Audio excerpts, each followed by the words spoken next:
OnePlus 3's camera good enough to beat the highly praised cameras of the LG G5 and Nexus 6P? I don't know. Yeah, I don't know. Let's find out. Hello everybody, I'm Crystal. And I'm Dan.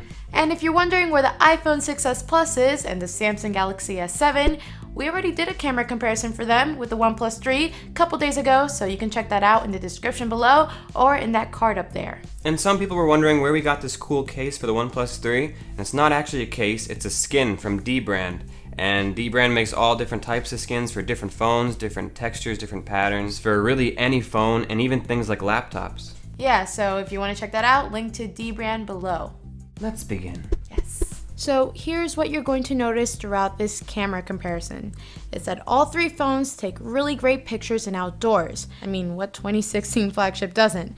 But you'll always notice darker photos with the Nexus 6P with a cooler color temperature. And you'll always notice a more cropped version of the picture with the LG G5 and sometimes very warm colors. And you'll always notice very sharp OnePlus 3 pictures with some dynamic range struggles. So for example, if we zoom in, the OnePlus 3 is the most sharp with the LG G5 coming in second. And that's because these phones have 16 megapixels unlike the 12 found on the 6P.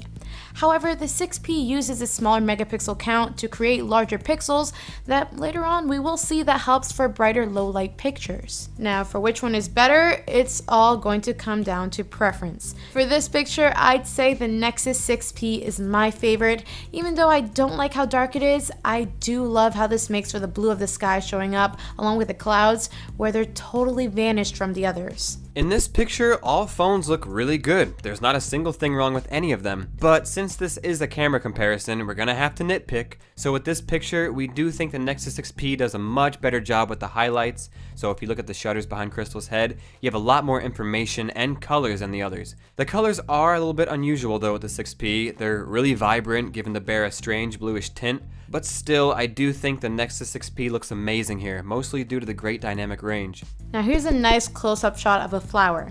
And in this shot, the 6P is the darkest, like always, which hurts the image in some regards, like you lose some details in the dark leaves behind the flower, but you also lose those details on the LG G5. And on the OnePlus 3, you can see these very well because it's the brightest photo here. But the OnePlus 3 almost seems too bright, making the colors appear a bit dull. The LG G5 looks really nice with very vibrant colors, and the 6P has really nice colors too, except they're a little different with it being so dark. But in terms of the actual flower, the 6P is able to capture more detail because it's dark enough to not overexpose the lighter parts of the flower. They're all great in their own ways, so for me, I like the colors and detail on the 6P.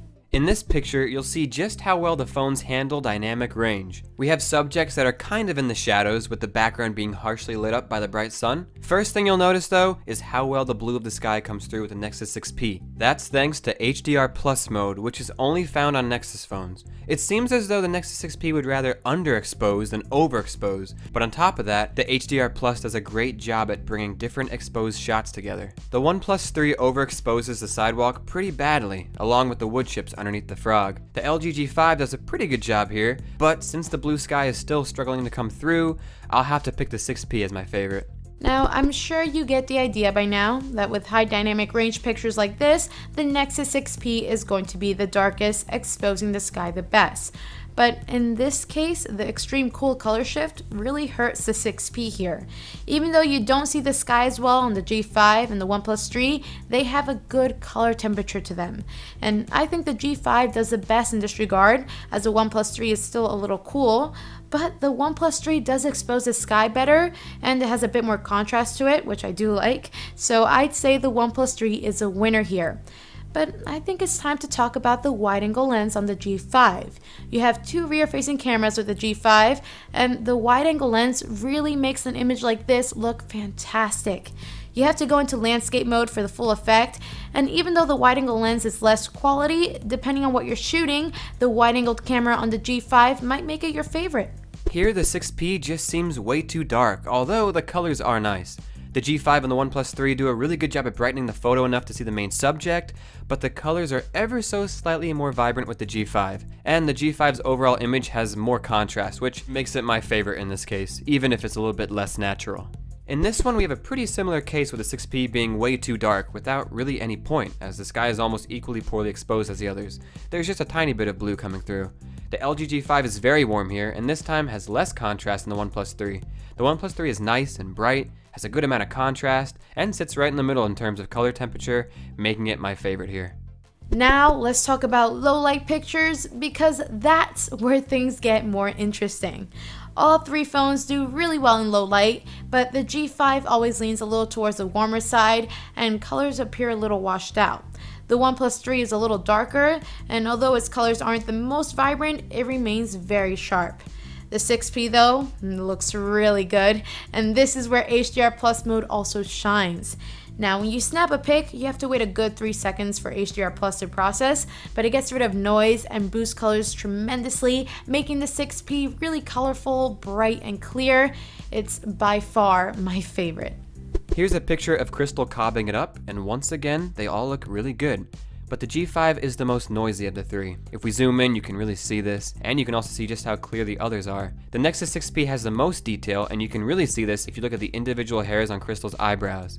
But still, from afar, the OnePlus 3 and 6P look really good, and although the 6P is very clear, the OnePlus 3's detail is not too far off and is much brighter, making me give a slight advantage to the OnePlus 3. So let's do an extreme low light test. The only light source was coming all the way from downstairs from a lamp in a room around the corner.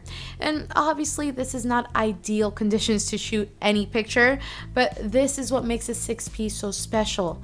In situations where you would normally think, oh, it's gonna be way too dark, there's no way I could take a picture here, the 6P kind of can, allowing you to get some really creative shots sometimes. Let's talk about selfies now. For front-facing cameras, these three phones do really well when it comes to detail. But if we zoom in, we can see the Nexus 6P being miles ahead, almost bringing out every little pore on my skin and a hair in my eyebrows. Now, if we zoom out and focus on dynamic range, well, the OnePlus 3 does a pretty poor job here. You can barely see the tree beyond the fence itself, and even the details on my sleeves. The G5 does a better job, and of course the 6P does the best, but that's mostly because it's really dark, once again. But is it too dark? Well, you get to see the blue in the sky, which makes for a much more colorful photo, but with it being so dark, you do lose details in the bottom of my hair.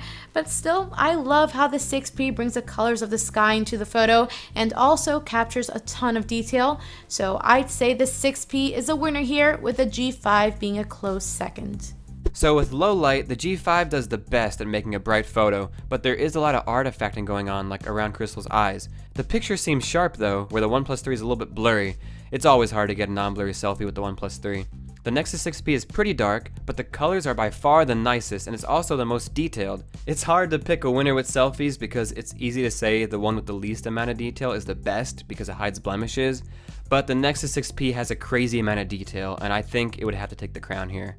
But I really like the G5 too because the lighting looks really good. Our last test is video, and there's going to be two things to look for.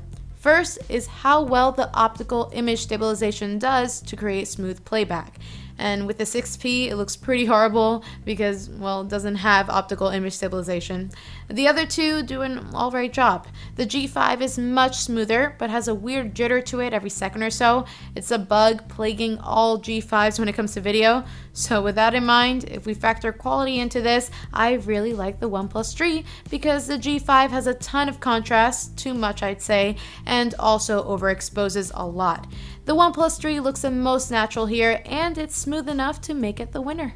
All three of these phones perform really well in daylight. The 6P exposes bright skies the best, but it leaves subjects a bit dark sometimes. And the G5, definitely the most fun camera of the three with its wide-angle lens. And then we got the OnePlus 3 that's just consistently good all around. But when it comes to low light, the 6P definitely is the winner, I'd say. And even selfies, it's ever so slightly better than the OnePlus 3.